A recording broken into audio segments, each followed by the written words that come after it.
Hey, everybody. Welcome to the other side of addiction. Welcome to today's episode. I am so grateful and blessed to be in the studio today. And I get to be in the studio here with my lovely wife, Janan. Hey, babe. Hi. It's not very often I get to say that during the show. It's like, hey, babe, what's up? Maybe today I can pull the Barry White over the microphone, huh? Hey, baby. Oh, geez. Hey, we have a really special guest on the show today. We have Carey Tomach on. And Carey, gosh, our schedule kind of got a little bit crazy this morning because we had one of our guests have to cancel because of illness. But I reached out to you. Thank you for jumping on sooner. I mean, we were going to have you on the show today anyway, but a little bit later this afternoon. But thank you so much for your willingness to jump on so quickly. Sure. No worries. So now, if I'm not mistaken, you're in Idaho. Is that correct? Correct. Pocatello. Pocatello, Idaho. What's the weather like today in Pocatello? Well, it's not as sunny as it was yesterday, but dang it. Yeah. We've got the same weather pattern as Salt Lake, but it's about 10 degrees colder. Oh, okay. So you're probably in the 20s then, because I think we're about 38 here this morning. Yeah, probably. I don't know. I haven't dared step outside yet. If you have a pet, just kind of open the door and see their reaction, right? If they kind of put their nose up, it's too damn cold. If they've peed on the carpet, you don't go out. Yeah. That's a good way of putting it. Hey, what's really cool too is you are our first episode this year. Really? Yeah, we had two scheduled for last week, but then we had illness, so we had to reschedule our guests. And so, yeah, you are our first one in 2022. So thank you. Nice. Yeah. I'm honored. Yeah, this is pretty cool. Well, we're honored to definitely have you. So Carey and I met. She is on a Tribe of Giants, just kind of like what Janan and I, and you were a guest on the Tribe of Giants as well, correct? Yeah. I think the beginning of October. Yeah. Yeah. And I remember watching your episode when you were on there with Nick and Ryan and that. And I'm like, oh my gosh, I love this gal. I need to reach out to her and see if you'd be willing. And if I remember right, at that time, you wasn't quite ready, but then you reached back out and said, hey, let's do this. Am I mistaken or am I thinking of somebody else? I don't know. When I heard your name, I'm like, heck yeah. Well, again, yeah, we really appreciate it. So tell us a little bit more about yourself. I mean, are you born and raised in Idaho? Oh, heck no. I grew up in West Valley. I graduated from Alta. After I had all my kids and stuff in Salt Lake, and we lived in Kearns, and it started getting so much gang ridden down in Kearns from, the different gangs coming in from California that my husband was a mechanic and I ran the parts department at a construction company. And we was just getting tired of, we didn't want to raise our kids down there. And the owner of the company says, hey, I want to open something up in Boise. Would you like to go?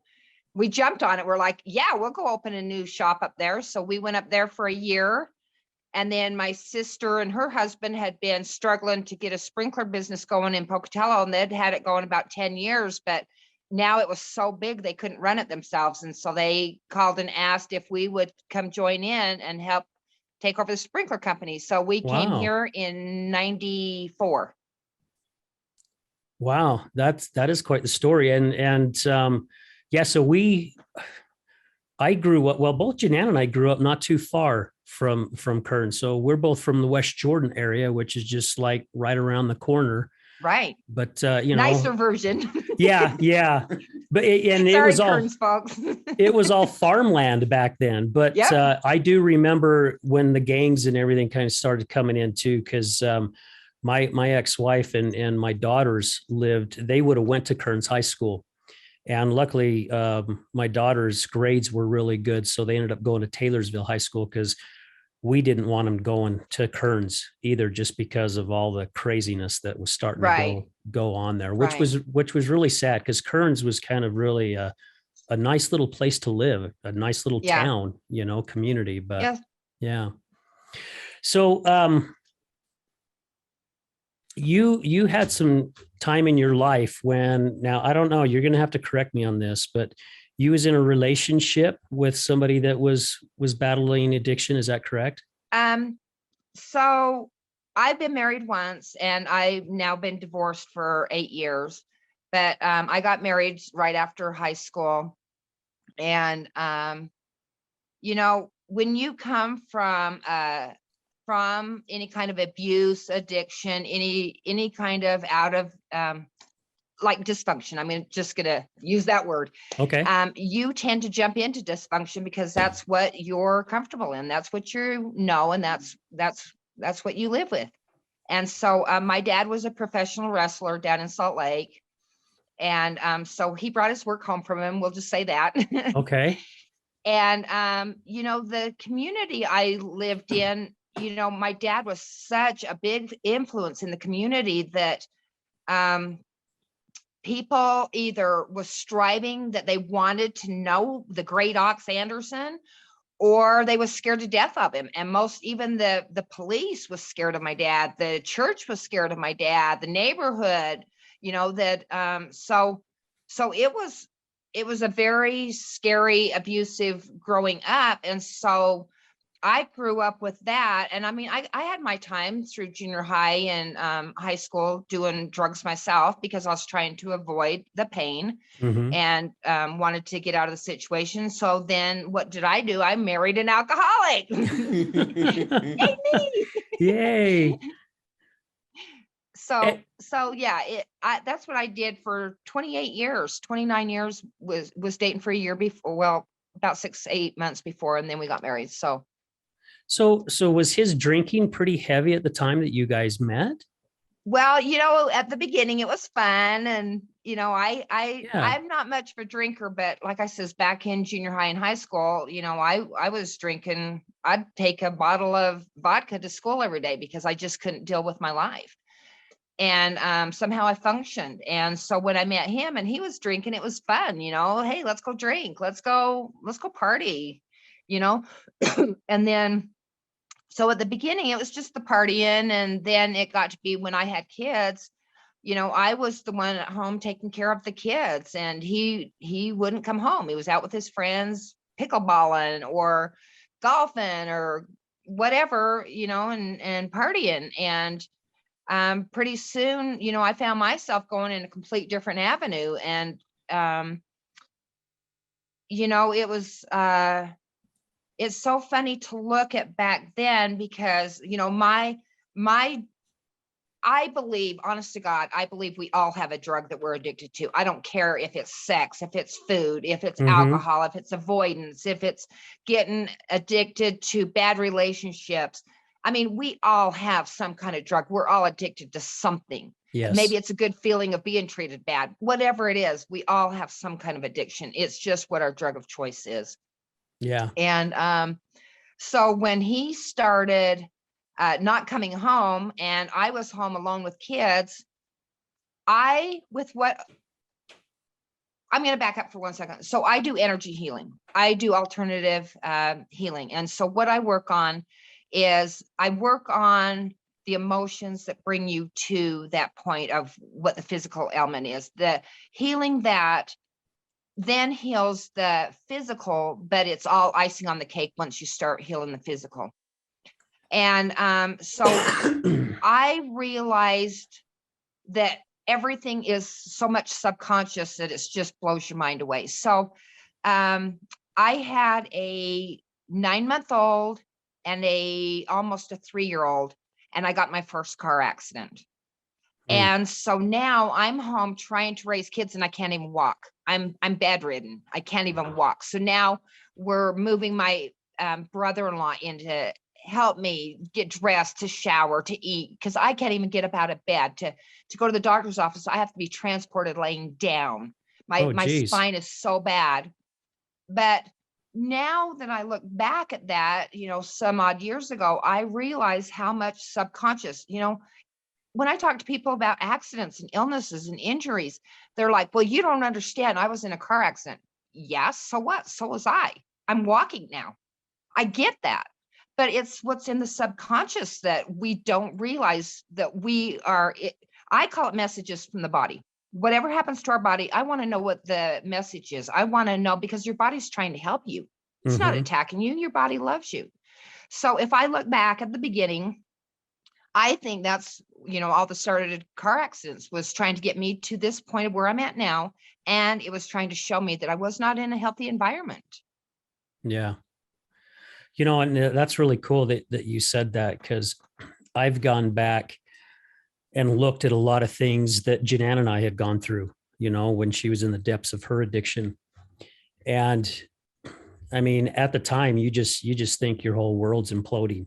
I mean, we've talked about it before, being stuck in the realm of the 3D, really what's going on around you isn't really what's happening in your life, in a way, in a sense.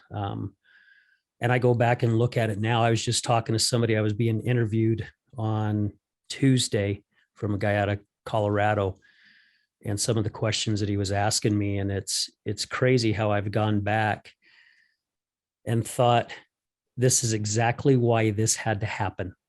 Yep. Whatever it was at that moment that we were talking about, that had to happen because it had to put me in this place right here, right now. Where you're at now.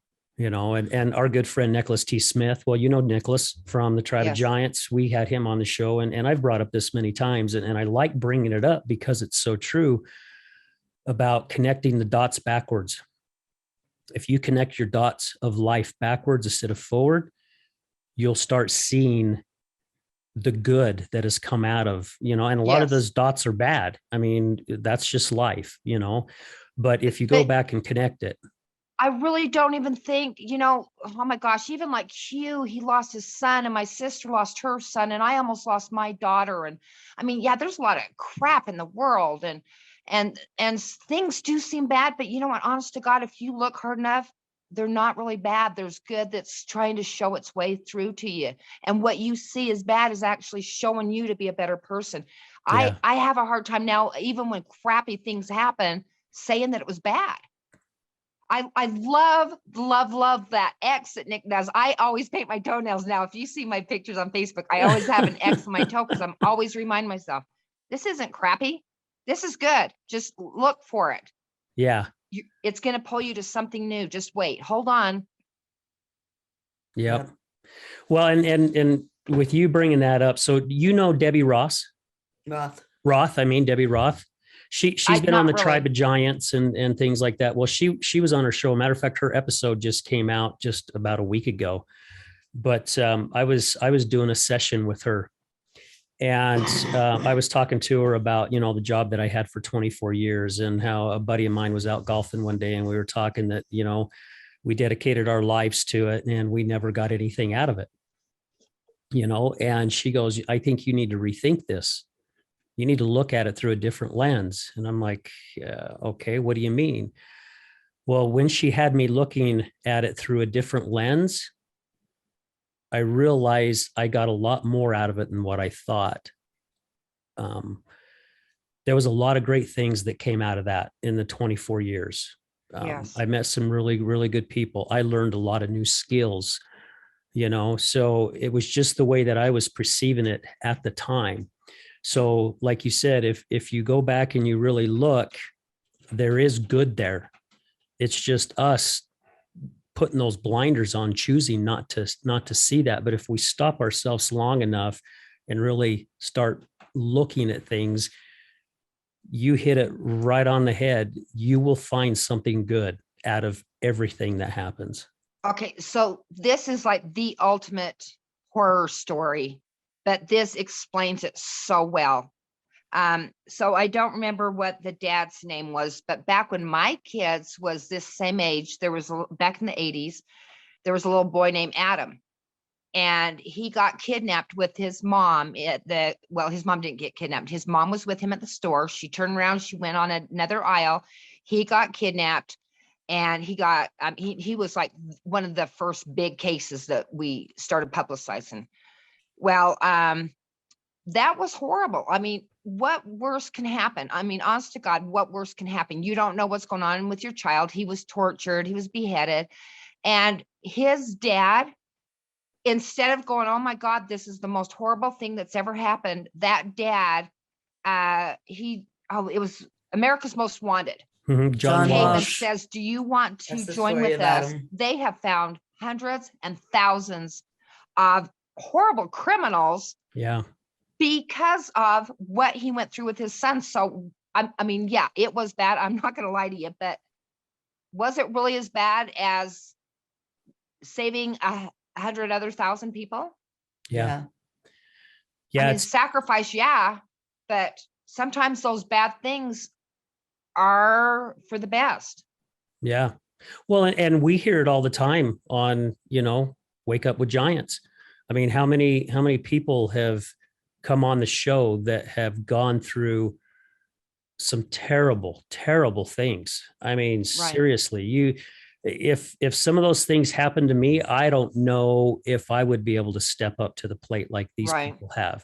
I mean, until that time happens, or I mean, hopefully it doesn't, but if it does, you hope that you have the strength that these people have Right. to step it up, to get it out.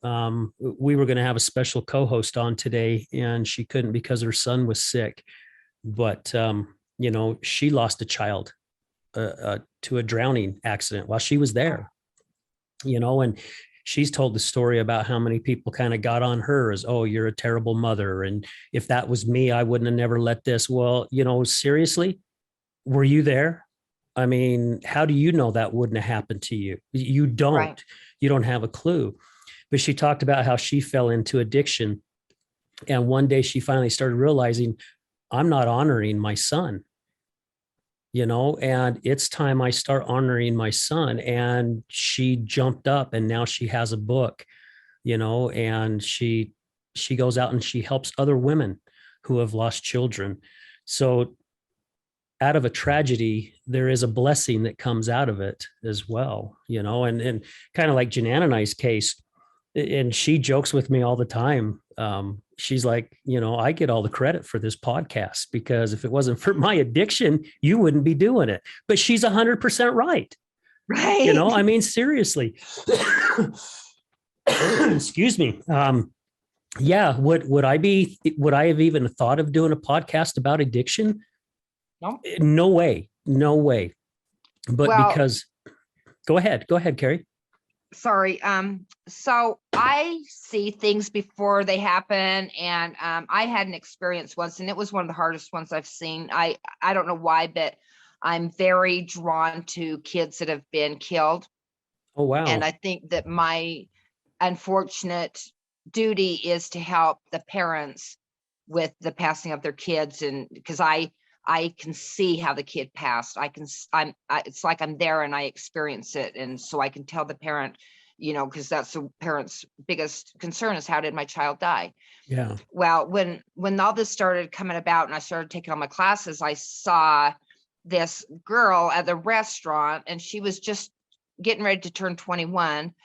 And I didn't know exactly what I was seeing, but I saw every relative she's ever had standing in a circle around her, like that picture of Jesus when you die and you're crossing over and he's giving you a hug. That's what it looked like to me. And I asked my daughter, I says, do you know her? And she says, yeah, that's my best friend's cousin. And I'm like, and I kept hearing a week.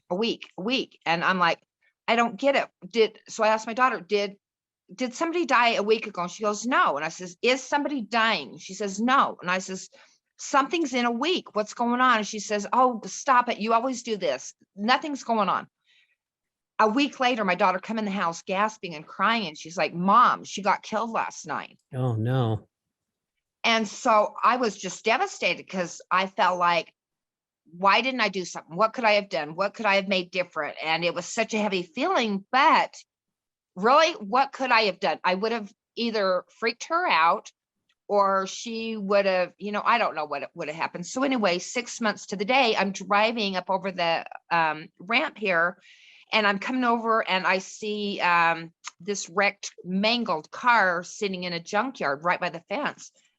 And I look over at the car, and all of a sudden I saw a vision of the entire accident.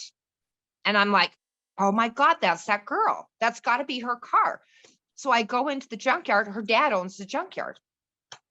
So I go into the junkyard, and as I'm going in, some man's coming out. Well, it was Alcoholics Anonymous, the owner, coming out, that he had been talking to the dad.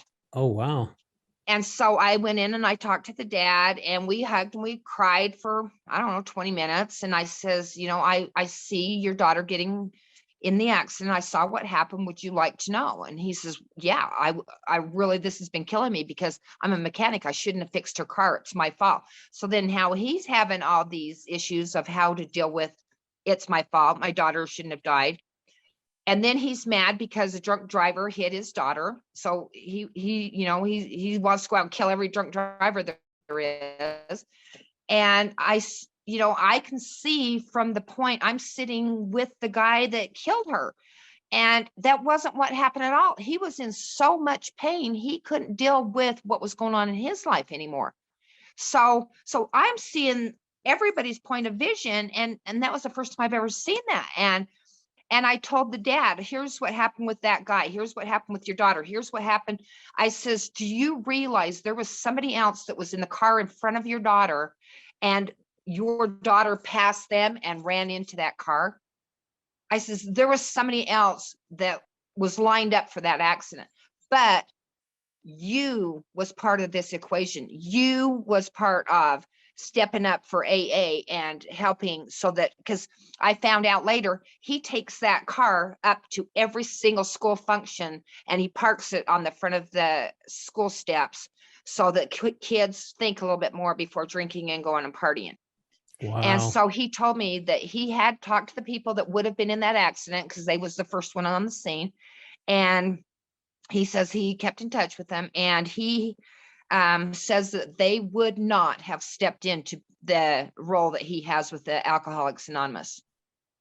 I mean, not Alcoholics Anonymous, but the Mothers Against Drunk Driving. Sorry. Yeah. The MAD, right? MAD. So yeah. Mm-hmm. So those people were not meant to be in that role. That's why I feel like that was her purpose. That's why she was here, and that's how her life was supposed to end. And her dad was part of the equation. Yeah. Well, and like you said, with your relationship with your husband drinking, I mean, it kind of led you to a different path, right? Yes. So again, maybe we don't understand it while it's happening. And I really do believe it's not our place to understand it at that time. You know what I think? Here's my philosophy. I think, those little teeny mag lights? Yeah. And they have this little teeny light. So we're flashing this light on our situation, and all we can see is what is lit up in front of us. Now, when time goes by and God flips the whole room light on, you're going, oh, gotcha. Yeah. Yep.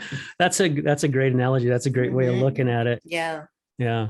You're kind of quiet. You got anything? I was thinking, yeah, everything happens to us because that's the way God planned it. The things that happen to us, God wants it to happen that way so that we become the people that he wants us to be, or that he knows we can be. Yeah. That's my thoughts on what we're saying so on far. On all that. Yeah. And I mean, I'm glad that you brought up that story. As soon as you mentioned the little boy, I knew right where you were going with that, because I mean, yeah, they've saved so many children. And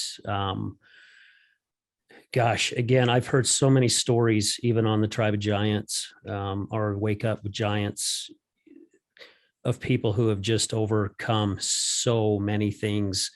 And it's because their role is to do something different, And you say that you couldn't do that. Well, you know what? Because that's not your role. Right. They signed up for this. I believe we sign up for this before we come here. Mhm. yeah. because God knows that we're stronger than what we think we are once we're in these human sacks of meat. Yeah. But it's like, if they say, if you went to a party and everybody threw their problems in a bowl. If you went to grab and you grab somebody else's, you'd take yours back in a minute. Oh yeah. Yeah. Yeah. And that's why I would love to see, the world start changing its outlook on people a little bit more. We're so quick to read the book by its cover, just by the Yeah. way somebody looks, or, I had somebody tell me once that somebody that has tattoos has lived a rough life. Well, where did you come up with that? I've got friends that have tattoos and they've not lived a rough life. But again, it's how each of us have been brought up, or what our belief systems, or what our parents have taught us. And if we take our blinders off a little bit more to wait for God to turn on the whole light so we can see everything that's in front of us, you'd see a lot more. Because I've met some people too, and I'm just as guilty. I'm not saying I'm innocent, because I'm not, but I've met people before where my first impression, you look at him, you're going, holy shit, look at this character, and Right. then you sit down and after a 15-minute conversation, you're going, man, what a phenomenal person. Man, this person's really got their shit together. Or look at the great things this person's doing, or you may hear a little bit more about their life, and you come to find out this person has been molested throughout all their life, Right.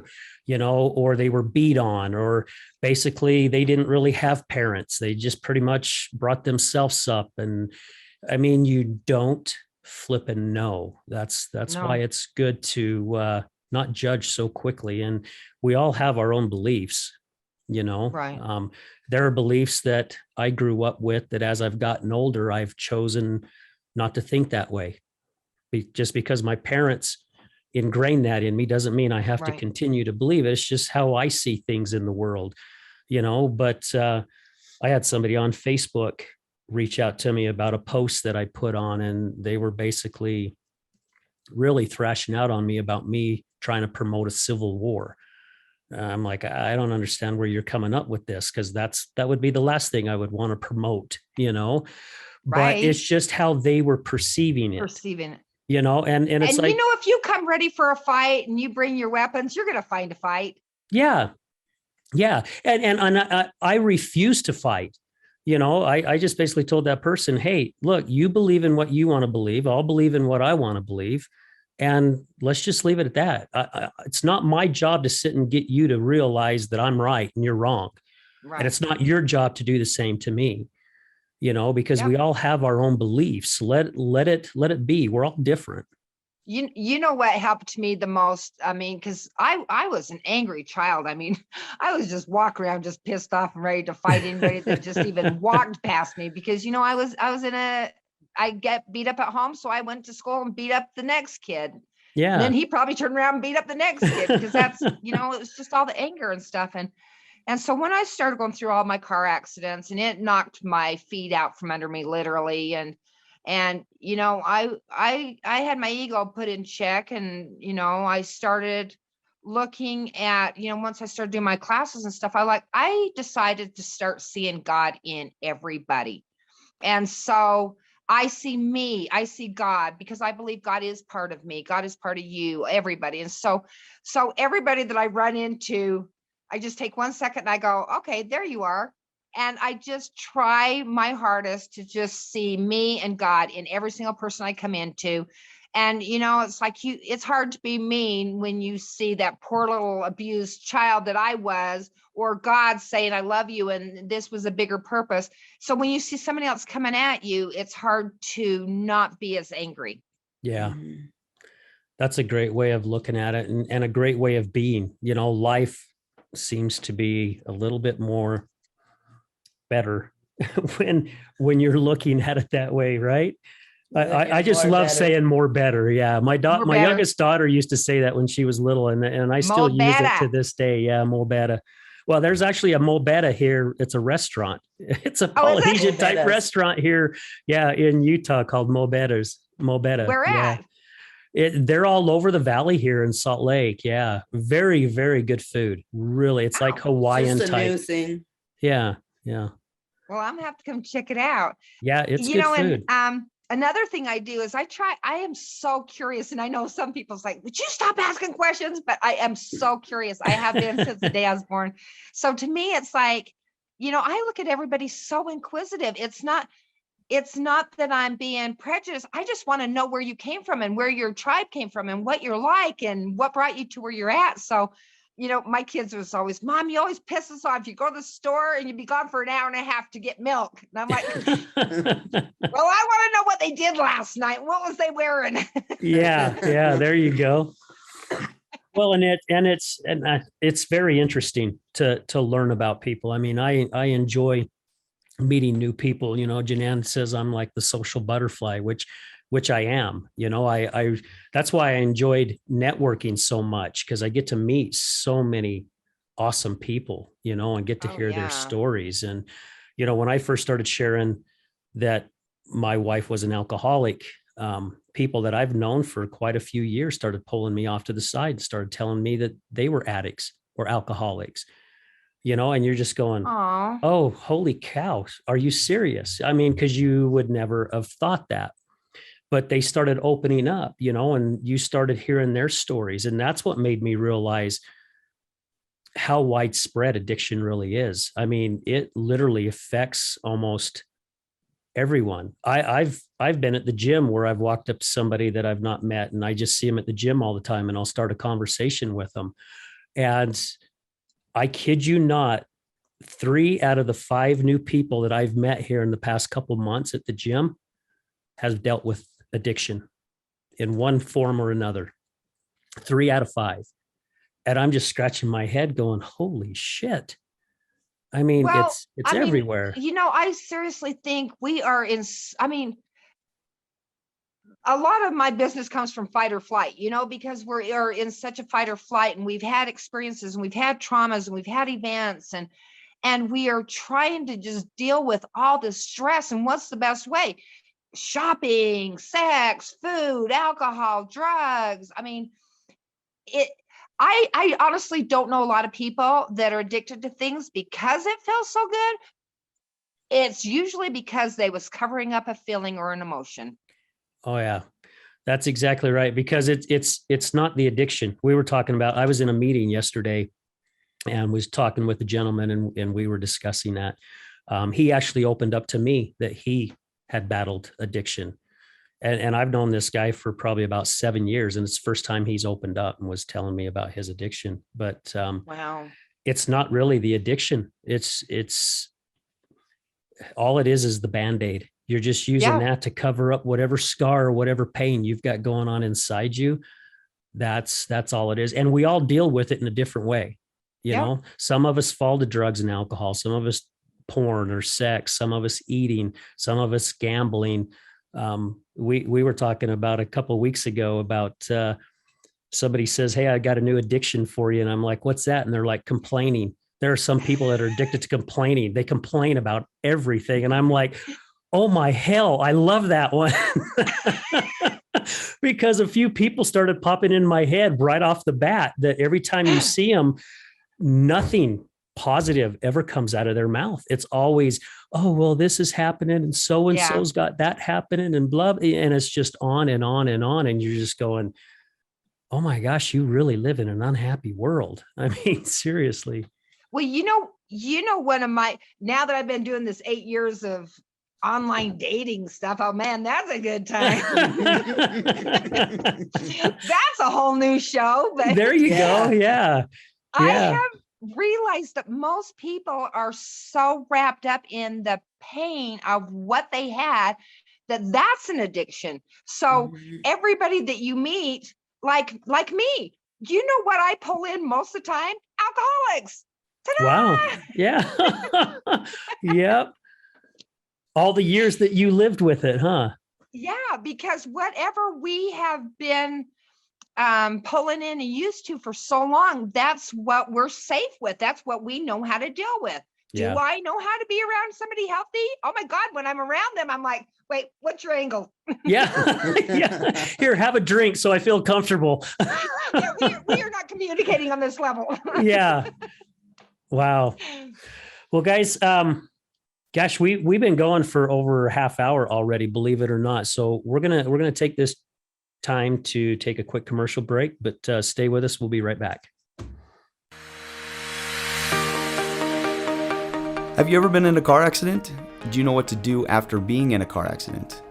Are the insurance companies going to take care of you? Hi, I'm attorney Rick Heaton with the Law Office of Bobby Udall.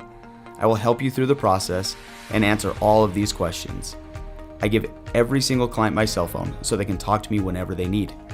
Let me deal with the insurance company so you can focus on getting better from your injuries. Call me at 385-330-0226. Again, my cell phone number, 385-330-0226.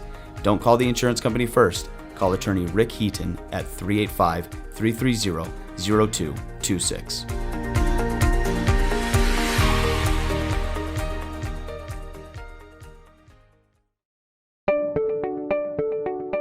This is Gregory, owner of Lift Up Concrete, proudly serving the Wasatch Front for the last 12 years, lifting sunk and flat work for both residential and commercial applications. Only fully trained professionals lifting concrete at your residence with the same quality of material and method used at every commercial job we ever do. Don't replace it, lift it. liftupconcrete.net, 801-792-4535. Contact us at liftupconcrete.net, or if you're looking for a complimentary quote, 801-792-4535. Again, 801-792-4535. Again, this is Gregory, Lift Up Concrete Lifting.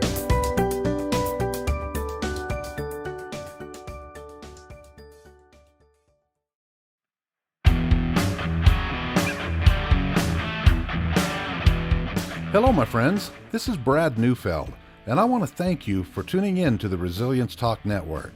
You can listen to my show, Resilience, every morning, Monday through Friday at 8 a.m. Mountain Standard Time. On my show, we will be discussing what it takes for you to overcome the day-to-day challenges that all of us face in life, as well as some of the devastating ones that may lead us to feelings of hopelessness and despair. It's my goal to provide you with the tools and skills that you need to overcome anything that is thrown your way. To find out more about my show, visit our website at www.resiliencetalk.com. That's www.resiliencetalk.com. And as always, until we meet again, go for everything that you want in life and make it happen.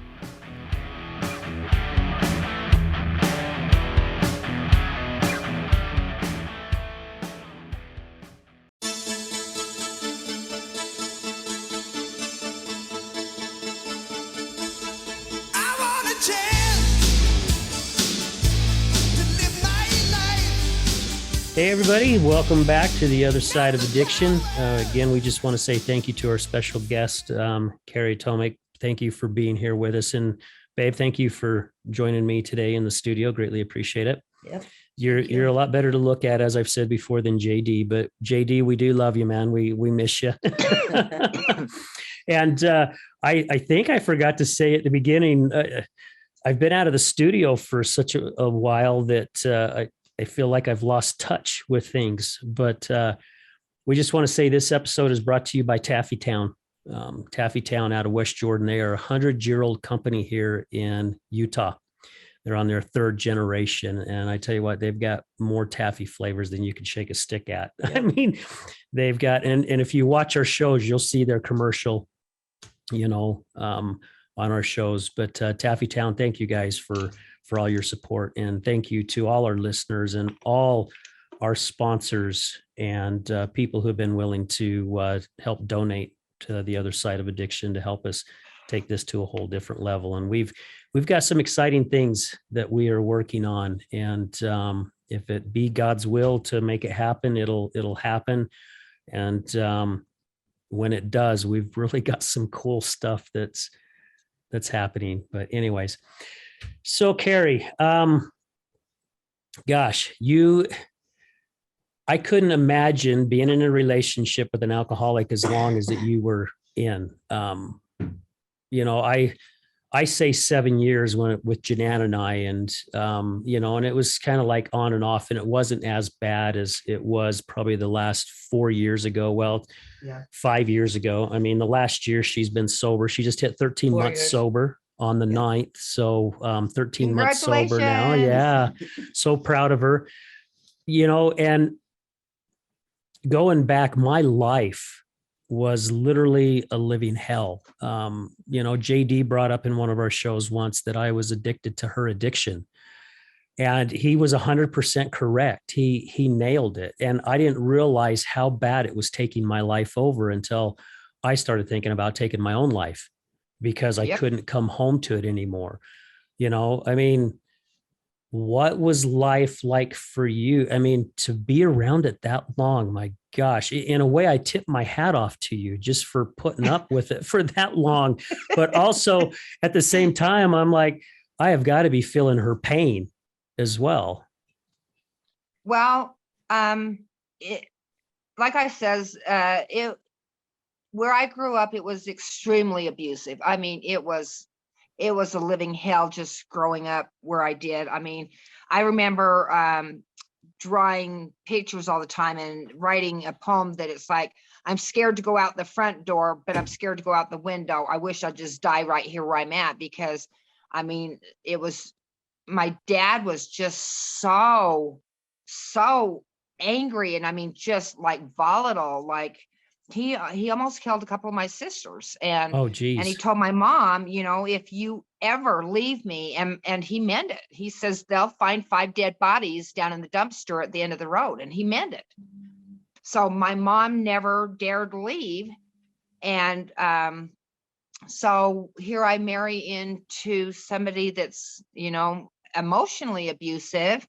And you know, at the first it was just fun. It was, you know, was partying and stuff, but then, you know, right away I was pregnant, and so I had to be the grown up and stop drinking and take care of my kids, and he was out drinking and working, and you know, I tip my hat off to him. I mean, he kept money coming in, and he did his job, and then just drank as he was driving home from work every day, and drinking by the time he went to bed. And I mean, I could look in his eyes and tell him how much he had been drinking. Okay, you've had 4 beers.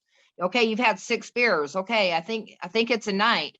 And you know, it finally got to the point where, I mean, I'd been in so many car accidents. I was in 3 major car accidents when we was married. You know, and it was always my fault. Here I go from this strong person. Nobody's ever met anybody as strong as me. And then I get married and I start getting whipped down and beat down. And then I'm like becoming a servant to him and what he's doing. And you know, it's like I just started hiding in the bedroom. I just started watching TV every night in the bedroom because I didn't want to have to look at him. I didn't want to have to talk to him. And you know, he owned a major company here in town, and you know, we was well known. And I think I should have started seeing that things was not going well when we went and got insurance. So there was me and my sister and our husbands that was in the business. Well, we had to get a $300,000 life insurance policy because he's working out of town. What if he runs into a family and kills a family? He not only is going to lose our house and our way of life, he's going to do that for my sister and her husband too.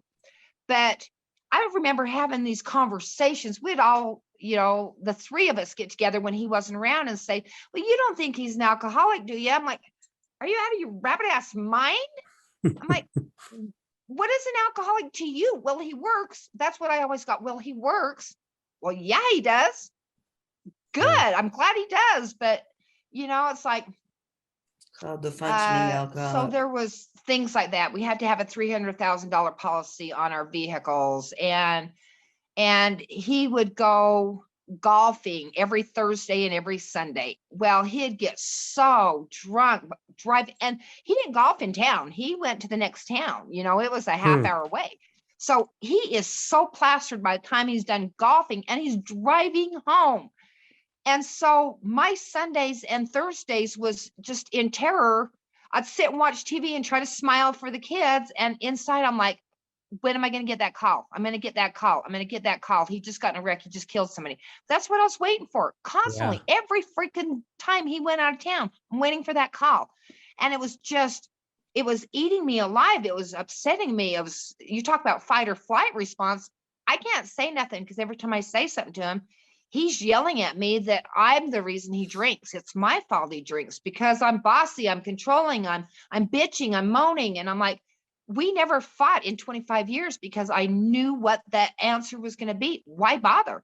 So for 25 years, I just shook my head and just agreed. And I'm like, you're right. You're right. And, I think when I knew the marriage was over at the end, I was calling every morning. I'd get up after he'd go to work. I'd call one of my friends and I'm crying on the phone. And I'm like, I just wish I'd die and just get it over with. I can't leave. I've been in all these car accidents. I can't work. I'm in such bad shape. I wish I'd just die and get it over with. Or maybe he'll just die and get it over with. Either way, that was my only out. And I just kept thinking, I hope to God this just ends soon. One of us has got to be gone. And so I just kept thinking, my mom showed me and she told me, when you make your bed, you lie in it. So I was lying in my bed that I made. And he just kept getting worse and worse with the alcohol as the years went on. And that's when I started figuring, okay, I can't walk. I can't take care of myself. I can barely take care of the kids. So I started going on my life, learning all the energy healing and learning about why I'm not able to walk. Why am I in these car accidents? Why am I in these relationships? Why did I grow up in the house I grew up in? My thing was, I must be an asshole. God hates me.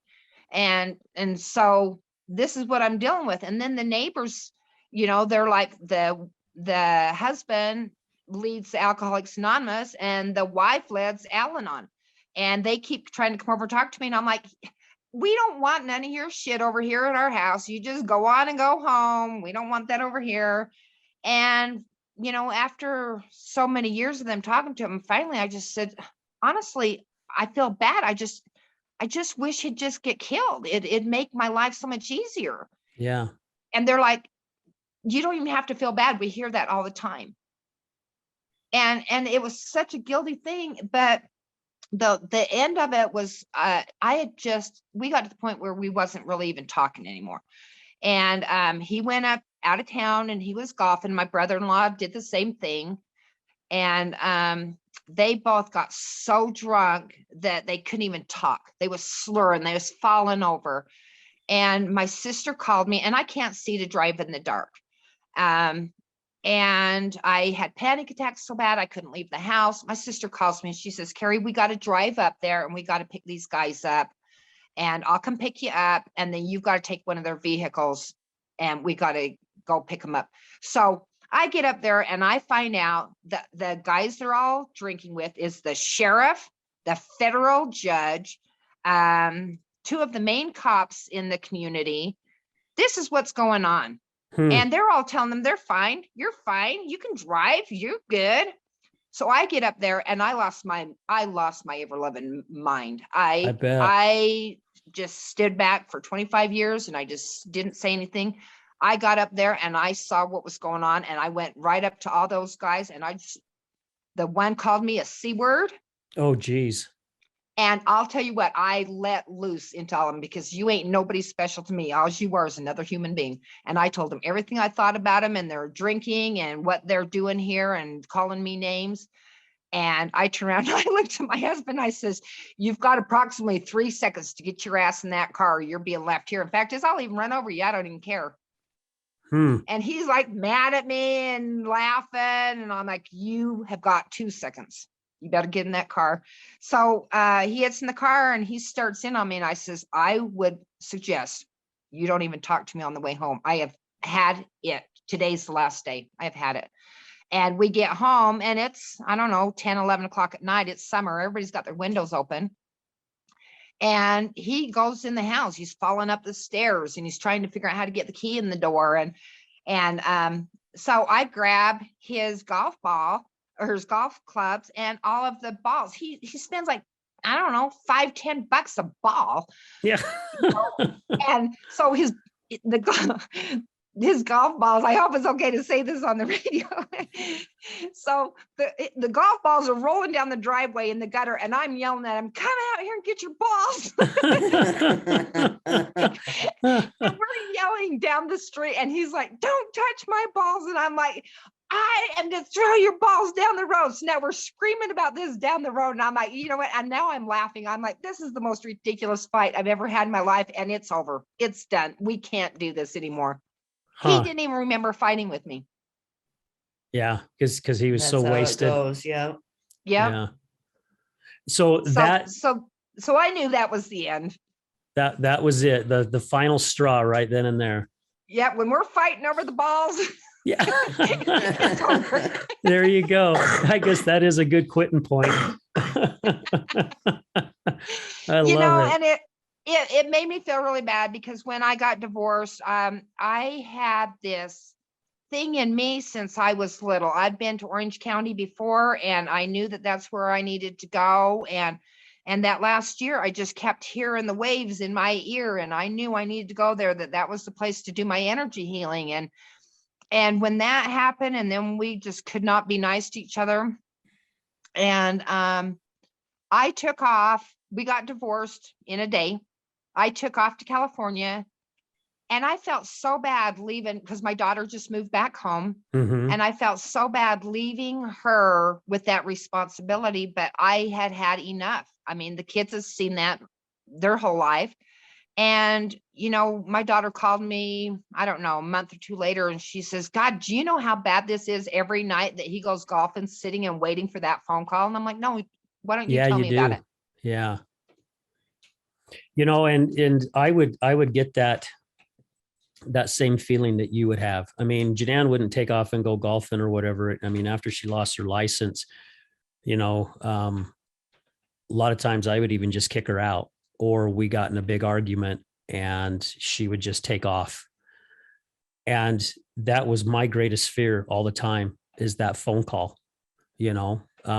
My greatest fear though was that they found her naked in a ditch or something, because someone had grabbed her and raped her or whatever. And whenever that phone call came across my screen that said unknown caller, I think that's what it shows on it, is like unknown or unsubscribed. A name or number doesn't show up. I knew it was the police every single time. And I would just cringe going, okay, here it comes. Today's the day, and then luckily, thank goodness, it would be, hey, she's over here at, this bar or whatever, and she's pretty hammered and they kicked her out, and, she doesn't want us to call you. And that's what the majority of the phone calls were. But I was just like you, Carey. It's just, I was waiting for that phone call. And even the times when I would have to kick her out, I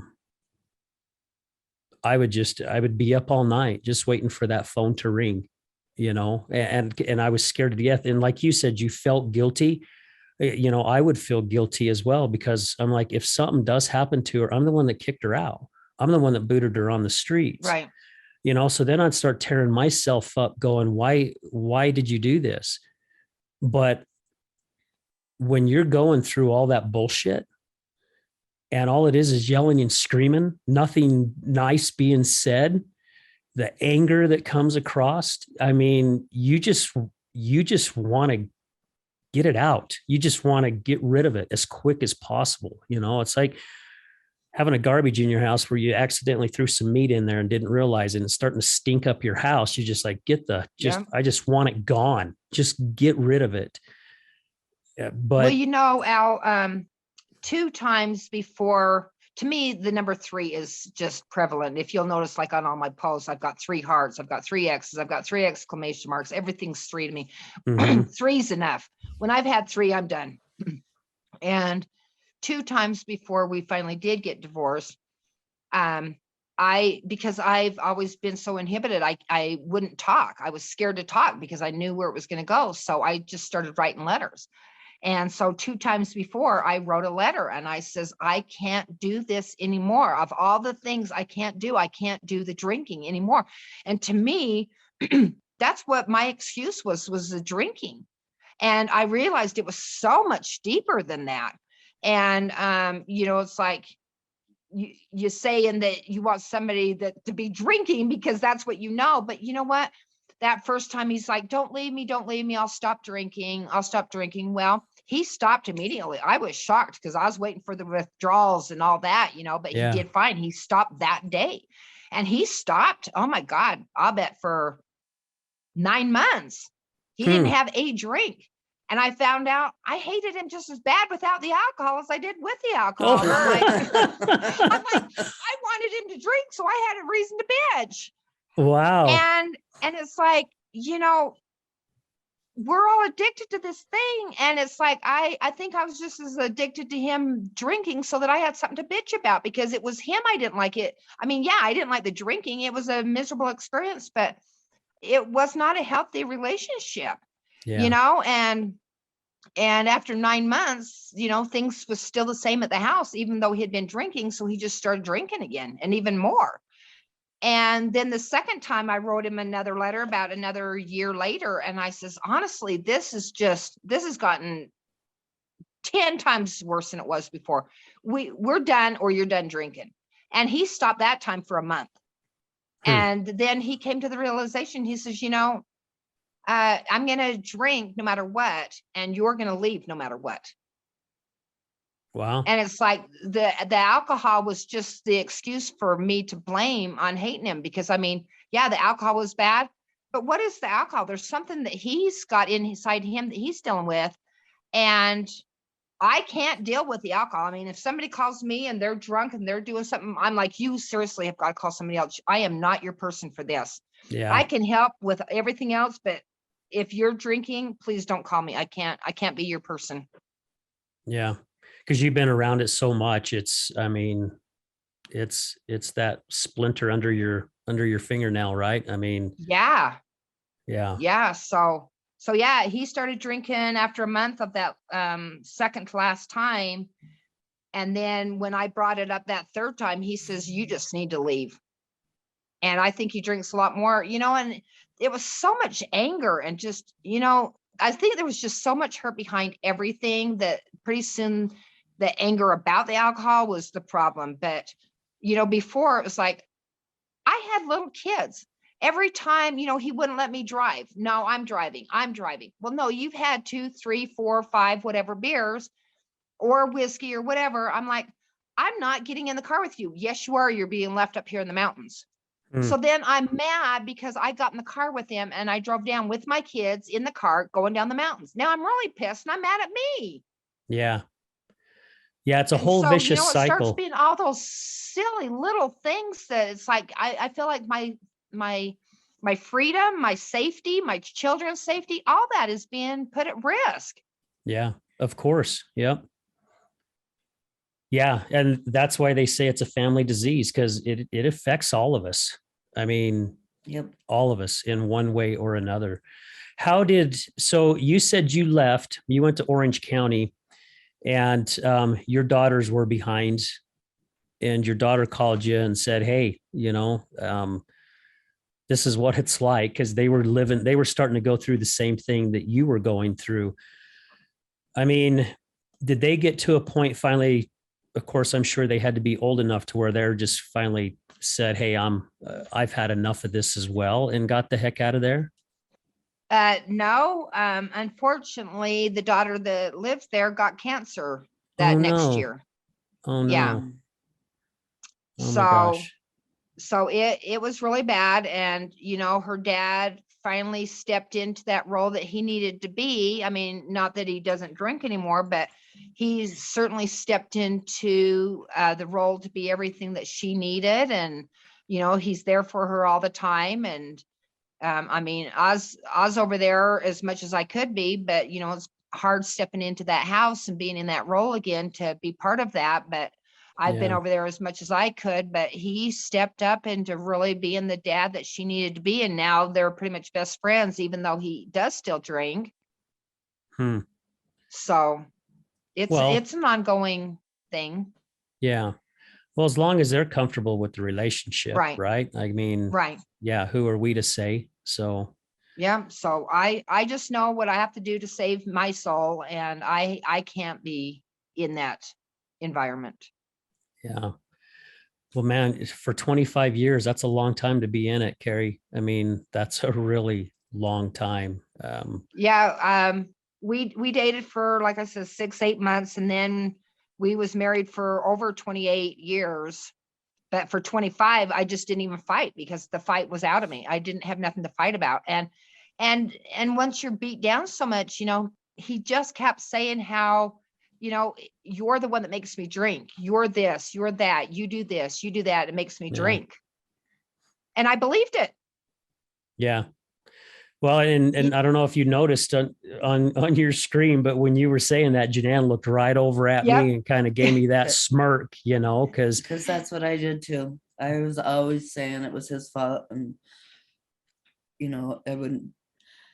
But the deal is that I got rebellious every time he tried to control my alcoholism. I got more rebellious, and so it got to the point where I'm like, "You're the reason I drink. You're the reason I'm doing this," because it just was like he fought it so much. He wanted me to stop so badly that I was in such a, I don't know what kind of state you could call it, but it was just like, fuck you kind of state.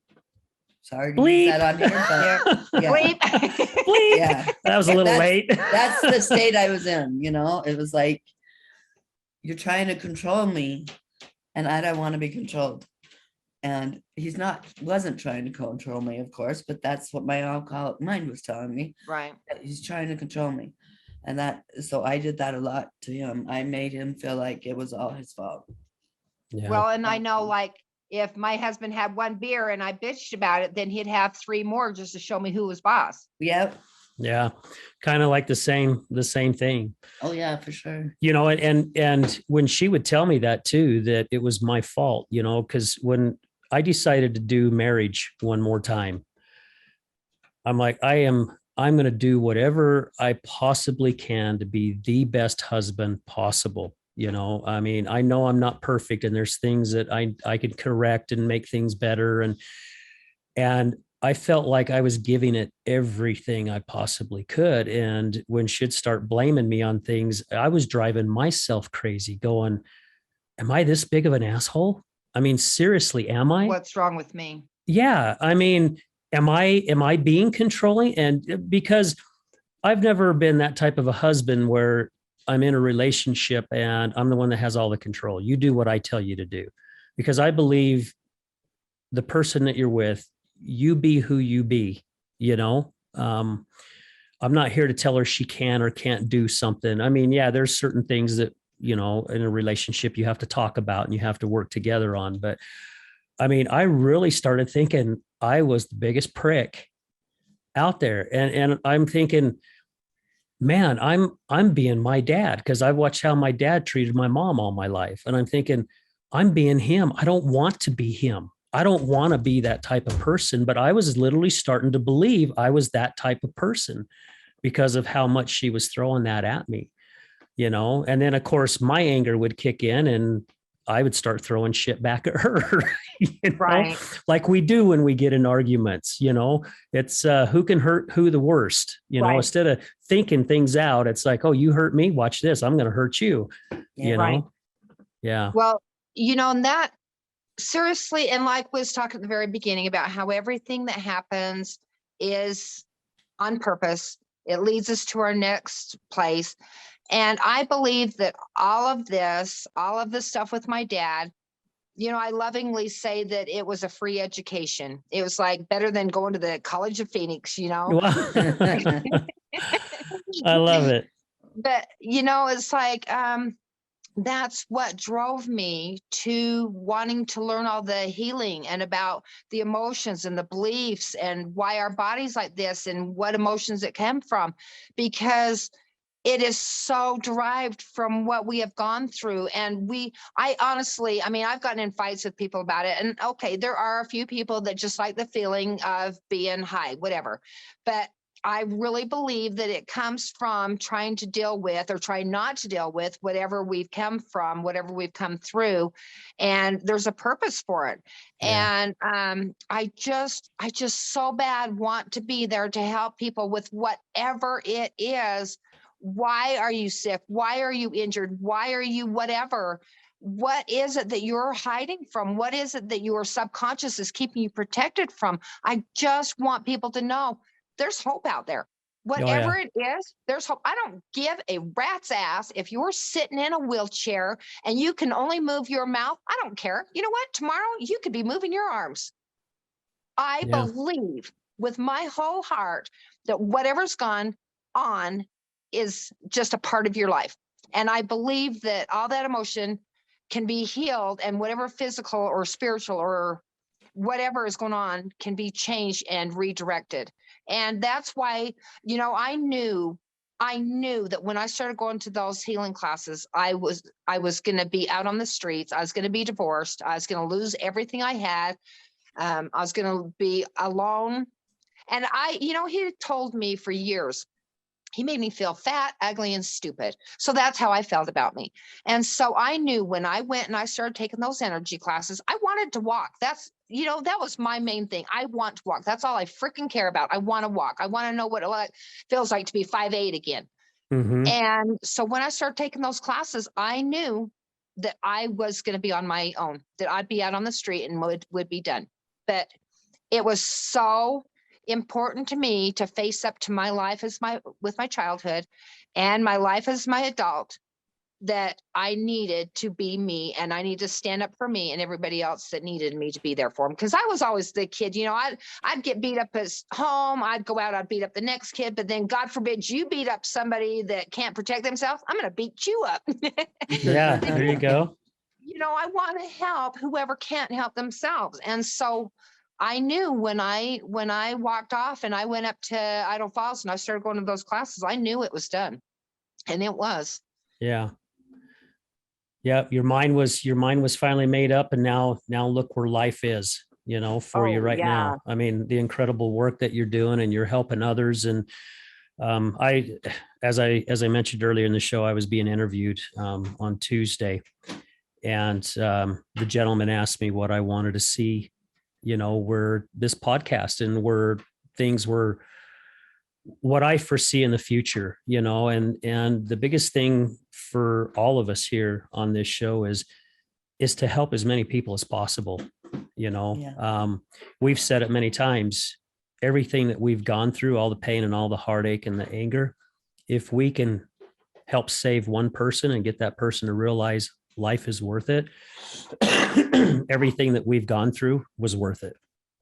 Right. Because I mean, when you're got alcohol going on at home or abuse going on at home, our first instinct is, I don't want nobody to know about it. I don't want to be that person. I don't want people to talk about me. I don't want to be, oh my God, there's Carey. Yeah. So we don't talk about it. And I'm so glad that you have come forward and making this show and doing something big with it, because there are so many people that you run into that need help or don't want to talk about it. Yeah. Well, and it's that fear of being judged. I mean, right. I was that way, I didn't say a lot because I didn't want to be judged. I didn't want somebody to judge my wife, even though I was judging her, but I didn't want somebody else judging her, and I didn't want to look weak, because I was brought up like a lot of guys are brought up. You're the man, you're tough. You don't cry, you deal with shit.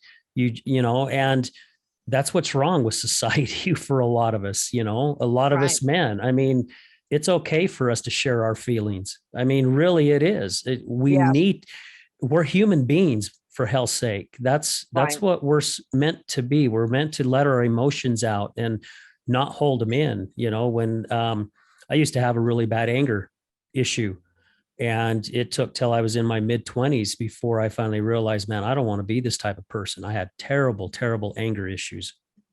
And it took me a long time. It took me 6 months of therapy to learn how to control that, because I didn't want to be that type of person that was throwing a fit and putting his hand through windows or doors or walls or Right. whatever, throwing stuff and kicking stuff. Because I mean, it's basically what I grew up around. I thought when things didn't go your way, this is how you're supposed to handle things. You're Right. supposed to throw a fit, but you start realizing life isn't really like that, so don't be ashamed. I mean, don't be ashamed of letting somebody know. And again, we've said it on this show many times, talk with somebody that you can trust, and a lot of times it's not a family member. And Right. sometimes it's a friend or Sometimes it's a stranger a on the stranger. Yeah, Yeah. exactly right. And you'll be surprised because, and I'm sure you have been too, Carey, because you sound like me, where you just go up and just start talking to people. Yeah. I've started talking to people and started realizing, we got a lot of shit in common. Yeah. So yeah. You know Yeah. what? When I moved to Orange County, I would walk down 101 highway all the time because the beach is right there. And people would just come up to me out of the stores and start talking to me. And I'd walk down the street and, oh my gosh, people after people would just come up and telling me their life story. And I'm like, what is going on here? I'm like, you don't know who I am. I mean, I'm glad to talk to you, but man, you're sure open when you don't talk to anybody else. Like, oh my God, this lady comes up to me and she starts telling me how traumatic her life is. She's married to one of the Lakers players, Mhm. and she's telling me how she cheats on him. And I'm like, I don't want to hear that. Oh, wow. Oh, Well, But- one of the things is that the embarrassment thing, like my daughter's in-laws would get together and we'd all get together for a party. And, of course, everybody's having a drink of wine and stuff. And it's all cool, except for me, I don't drink. And the in-laws are drinking wine. And then, of course, my, at the time, husband was drinking and drinking and drinking. And it was so humiliating to me. I was so embarrassed because it felt like it was an imprint on me that how dare you be married to somebody that acts like this? You should be responsible for him. That's how I was taking it. yeah. And now we get together with the in-laws and, he starts being all goofy and loud and stupid. And I just sit back and I laugh and I'm like, it's not my problem.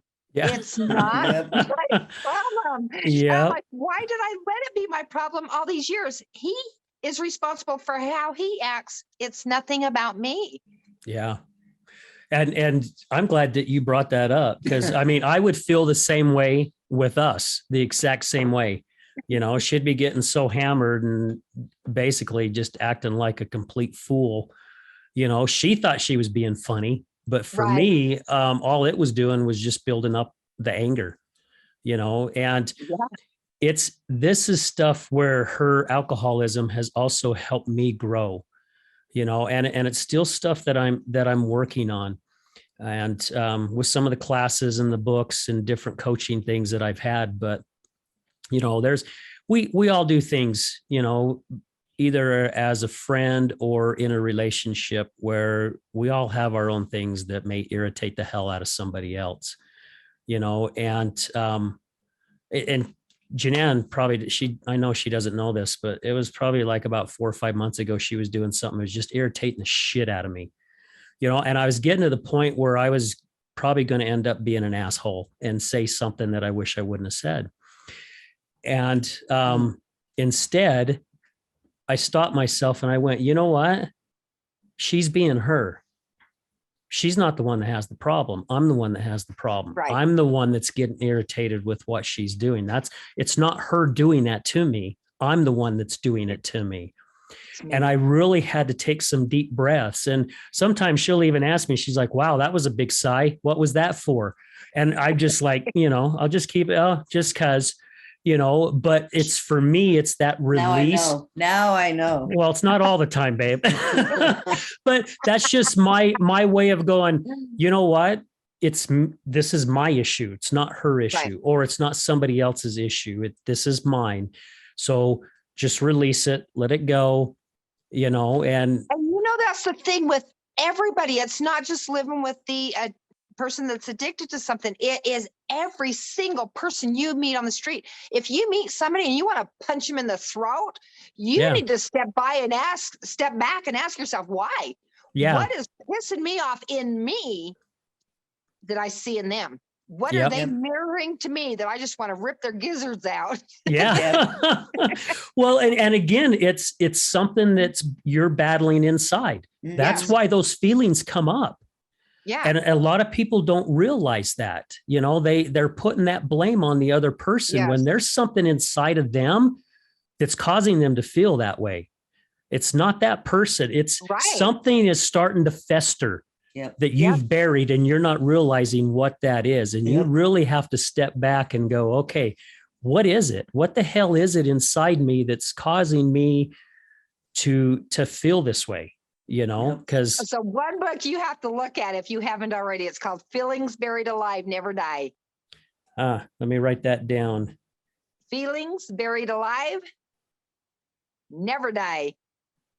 That is like one of my, I have like 6 books that I call my Bible, and them are my healing books. And I look up the emotion of what you're going through, and that will tell me, I can look at the physical thing, look at the emotion, and tell you exactly why you've got that thing going on.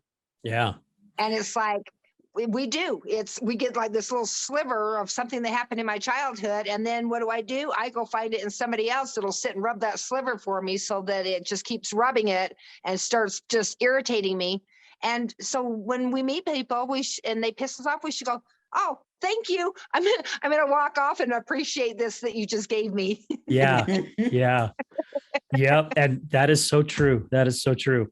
Well, we're going to hurry and stop for a quick little commercial break, and then we'll be right back to wrap this show up. So stay tuned, Okay. guys. Good morning, this is Leticia with Computer Hospital. We are your computer repair experts for both PC and Mac.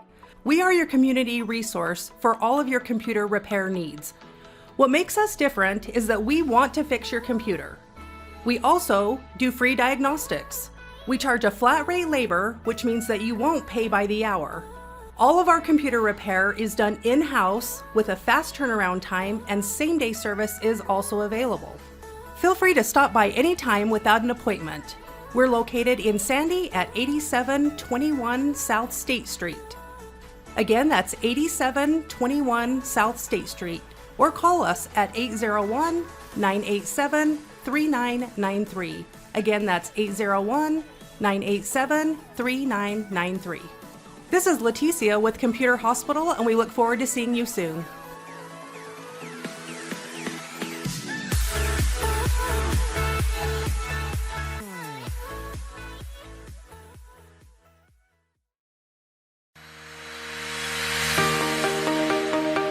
Hello there, this is Brad Neufeld with the Resilience Talk Network, and I would like to introduce to you Taffytown, one of our newest sponsors. Let me introduce you to Derek. Hi, I'm Derek from Taffytown. We're proud sponsors of the Other Side of Addiction podcast. Taffytown is a family-owned and operated business still operating in the Salt Lake City area for over 100 years. We manufacture some of America's best saltwater taffy. What makes Taffytown stand out from all of the others? We have a unique recipe, a whipped style recipe that incorporates egg whites, evaporated milk, real sea salt. It's a unique product that is flavorful, melts in your mouth. And the best part is we probably have a flavor for anyone's liking, a flavor for any reason, for any season. We have unique flavors like chicken and waffles, maple bacon, frosted cupcake. New this year was a pineapple ghost pepper flavor. That's awesome. Where can people find out more about Taffytown and all of its products? You can check all of this stuff out. All of our products are available for sale on taffytown.com. We ship for free from our website, so all of our pricing on there is shipping included. Oftentimes we offer special promotions and discounts to our loyal customers, so do be sure to sign up for an account, and we look forward to seeing what we can do to make you smile with our taffy. Where are you located? We are currently located at 9813 South Prosperity Road in West Jordan, Utah, just at the foothills of the Copper Canyon mine. Derek, Taffy has always been a great gift to give. What are some of the creative ways Taffytown can help say thank you to others?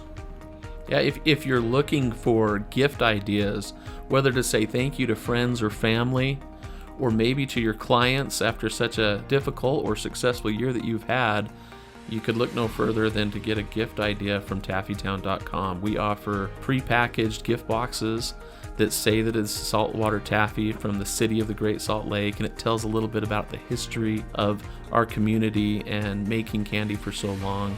You can also do customized gifts to pick out just the right flavors or colors of candy for that special someone, and deliver even a personalized message in that box to them. So please feel free to check out Taffytown.com for any gift ideas this season. Thank you so much, Derek. Please visit Taffytown.com, that's Taffytown.com, to find out more about the products and services that Taffytown offers. You won't be disappointed.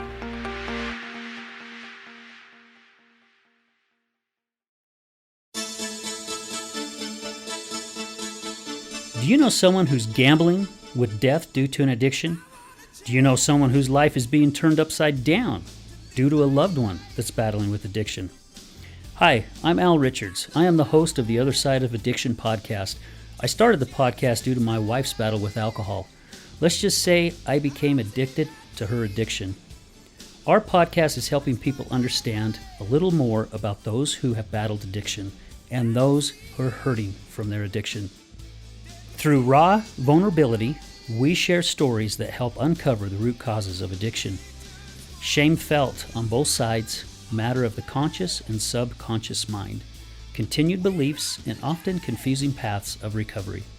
We collaborate with real people and their stories, as well as licensed professionals, to help our audience gain a better understanding of addiction. You can find us on Resilience Talk Network. You can also find us on Facebook at Mr. Al Richards. That's Facebook at Mr. Al Richards. You can also find us on YouTube. Just look up the Other Side of Addiction podcast.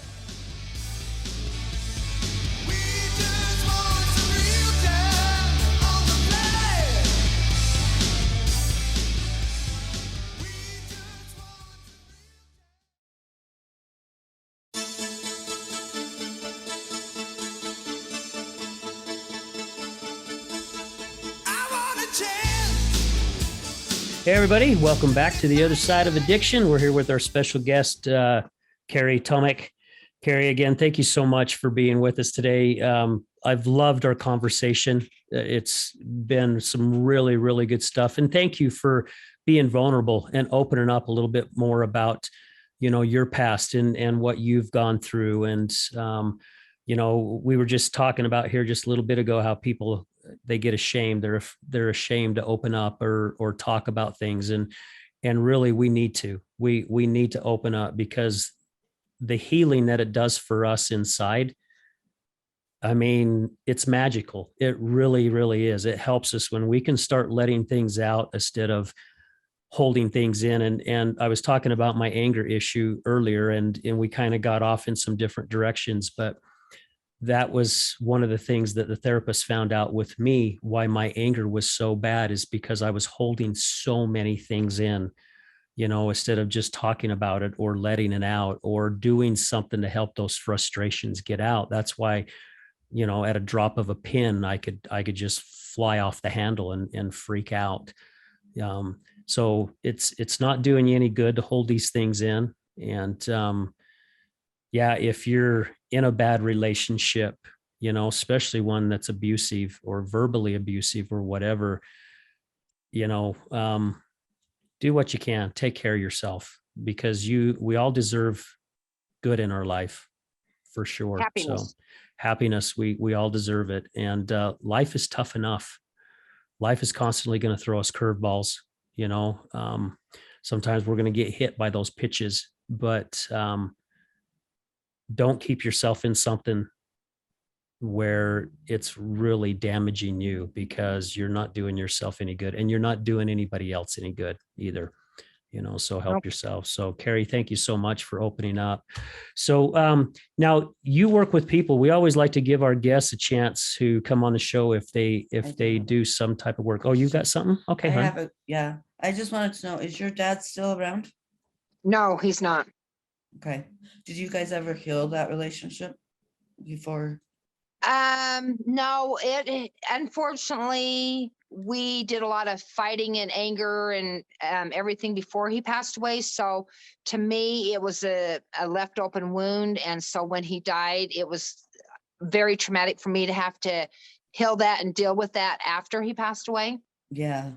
I went through the same thing with my dad. That's why I was wondering. It wasn't physical abuse, but he was very Did you get to verbally heal and- it before he passed? Yeah. No. I had to You wait had- till after he passed after. too. Well, I was so angry at him before he passed that I couldn't, there was no way I It- could do any kind of that stuff, but I did a lot of healing and forgiveness after he died.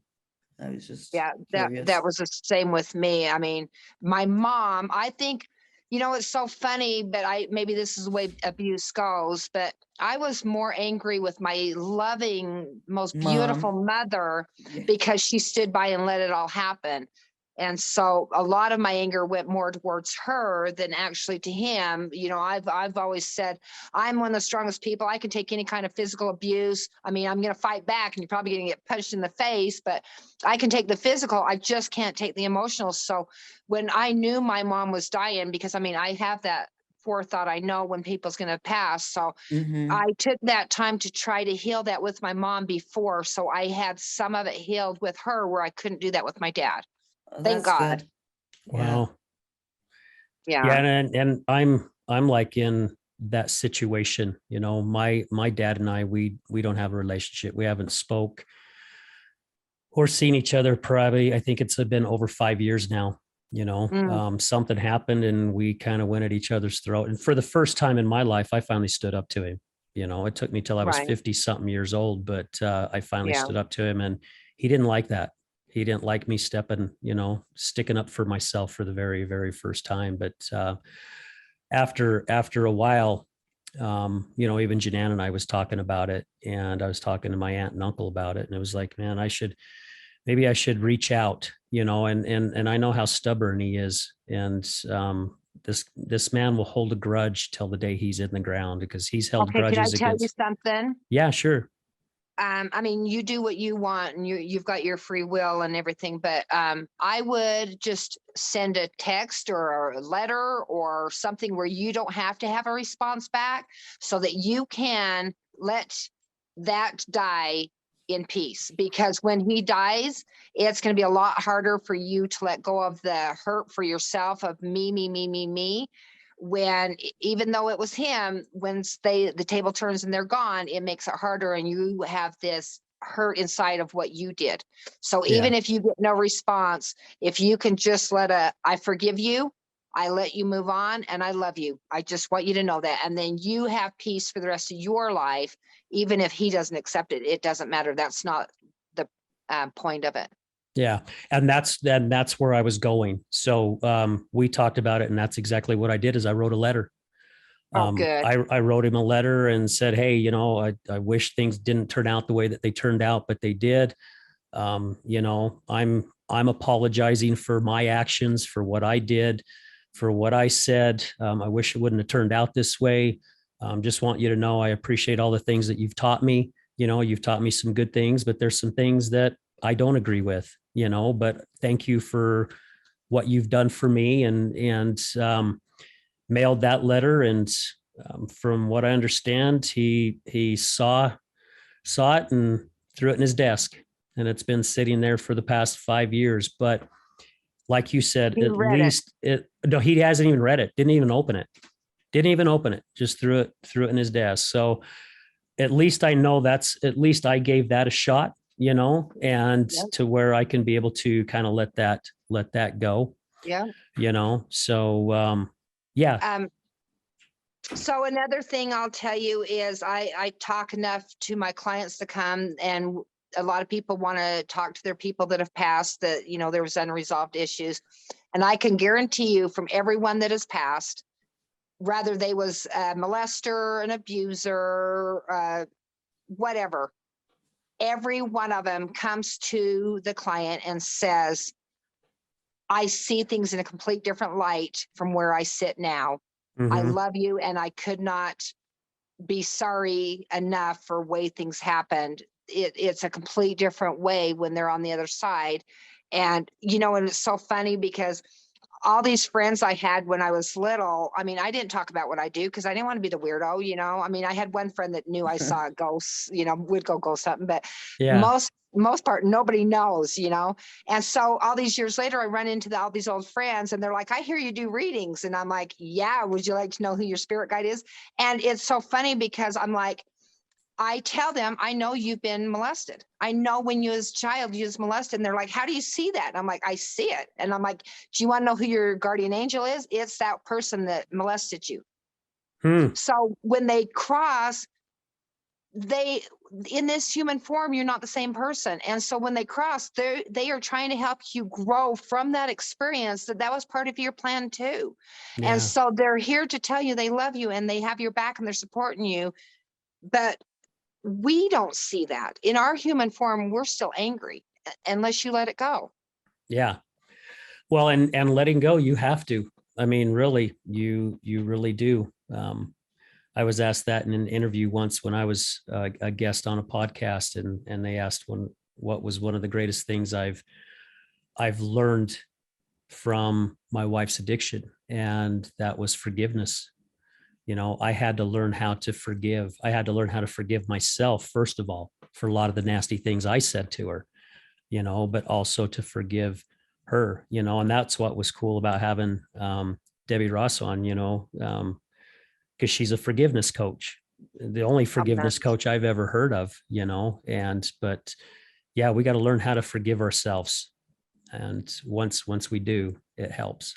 I have another book for you. Have you ever read The Little Soul and the Sun? Little Soul and the Sun. I have not. That is a children's book, just like Nick's, and it is geared towards everyone. And it is by Neil Donald Walsh. Okay.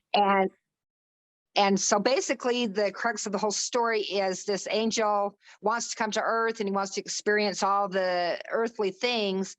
And God's telling him it's pretty scary. It's rough down there. And he's like, no, it's okay. I want to do it. I want to do it. And he says, well, what would you like to experience when you're down there? Would you like to experience worry, forgiveness, what? And he says, well, I don't know what any of that stuff is.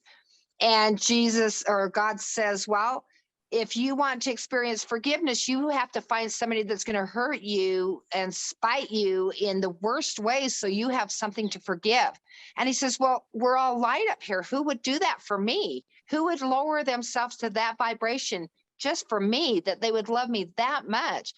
And his best friend jumped up and bounced on the cloud. And he says, I will. I love you so much. I would be glad to do that for you. I will lower my vibration, but please remind me when I am being this horrible person and doing something so volatile to you that you remind me who I am. And he says, well, what if I can't remember that myself? He says, well, we'll have to work on that together. Wow. Sounds like a good one. Yeah, definitely have to check that one out. Fantastic. I try every 6 months or so to keep reposting it on my Facebook. That was the first thing that let me start forgiving my dad. Wow. Nice. That's got me. Yeah. I don't have any words to follow with that one. I was driving down the road and I listened to podcasts and I listened to books and I listened to everything. I mean, I don't just waste my time on needless things. And I heard this come on and I'm like, oh my God, that's my dad. He came here for me. I love him so much. Thank you for being his asshole for me. Oh, wow.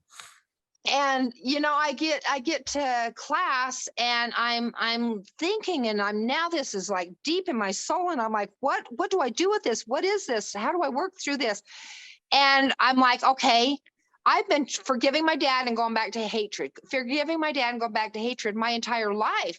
And here I was in my late 40s, and I'm like, okay, what really happened here and how do I stop being angry? And I'm like, okay, I stopped forgiving him because it finally hit me that my dad was a professional wrestler. He was 350 pounds and he was 6 foot tall and he was just mean and horrible hatred. But it hit me that, you know what? It wasn't my dad hating me. I thought I was such a horrible person. I deserved for him to punch me. I deserved it because I'm a little asshole. I always did things to piss everybody off when I was a kid. I was an asshole. For asshole. And it dawned on me that I remember my dad's mom, and you talk about a mean, horrible, wicked human being. She was just awful. And I'm like, you know what? My dad was never beating me. He was never beating my sisters, my brother. He was beating his mom out of his head every time he struck us. Wow. And that's when I realized I have nothing to forgive. It was nothing he did to me. It was him trying to beat the demons out of his head. Yeah. That was his drug of choice, was beating. And so I decided I just can step back and let it go. There's nothing to forgive. I just need to let it go. It wasn't about me. About me is what I took from it. Yeah. Wow. Well said. I love that. Mhm.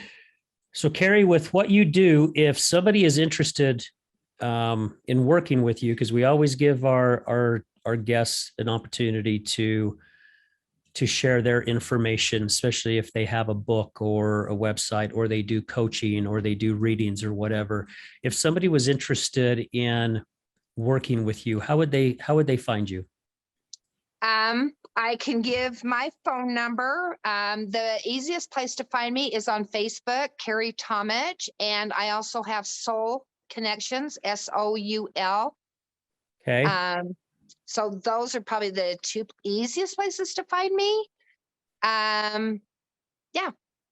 Okay. So Facebook, and then what was the other one? The soul I one? have two different pages on Facebook. One is my personal one, and that's Okay. where I be silly and I do motivation a lot, but I also put my stupid humor on there. That's Carey Tomach. Okay. Yeah.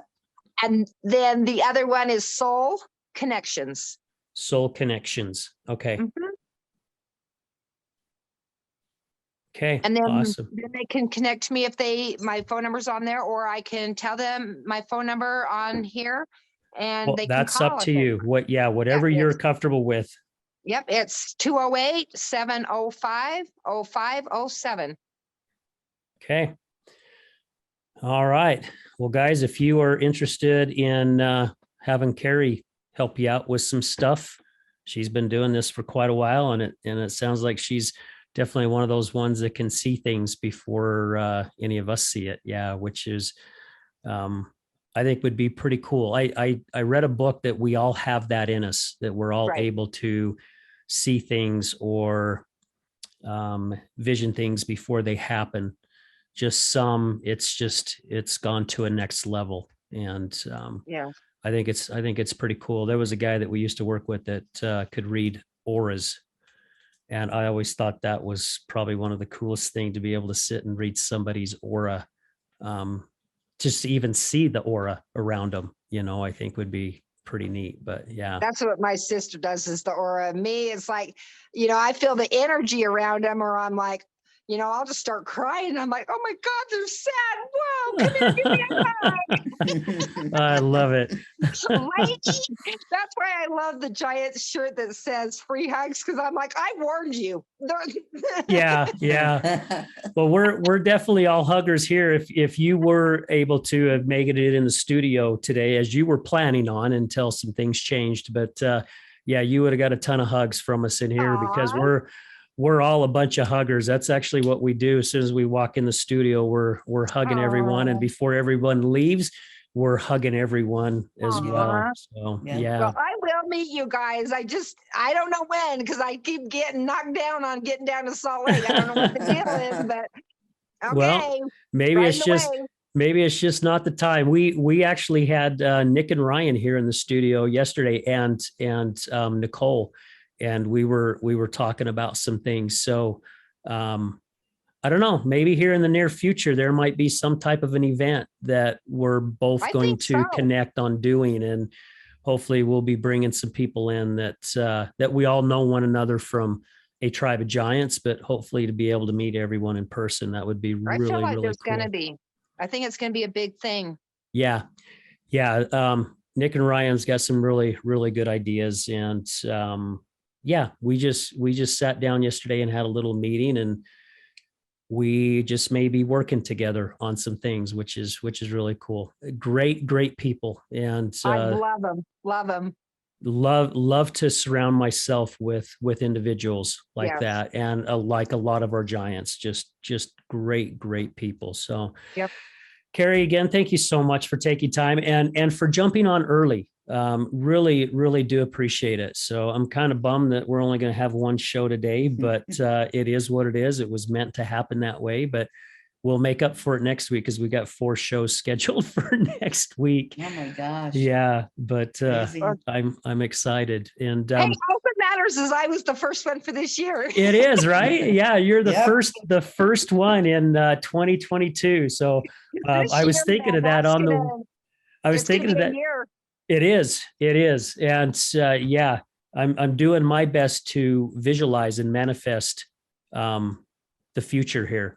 With there's a lot of good things. I mean, I've got a really good feeling that a lot of cool things are going to happen, and there's some other stuff that I'm working on with some other giants who have been on a tribe of giants. But yeah, we're Hey, if looking at there's a part I collaborating. can play in it, let me know. Oh, definitely. Yeah, definitely. Takes all of us, right? It takes Yep. all of us to Takes a make a village. change. That it does. Yeah, a giant village. Yeah. Giant village. Yeah. Well, Carey, again, thank you, my dear, so much for love you taking guys. time Thank out of your you. day and being with us. And yeah, and thank you for supporting us. Thank you for listening to our podcast, and thank you for your comments. And Janan's always saying she'll start laughing. She's like, "You got to read this," or she'll read a post that you did, which is really, really funny. So thank you for humoring us as well. Yep. Greatly appreciate it. Love your personality. Love you guys. Okay, I love Love you too. you. You guys, you have a wonderful day and be safe. You too. Thank you. All right, thank you. Bye-bye. Bye. Bye.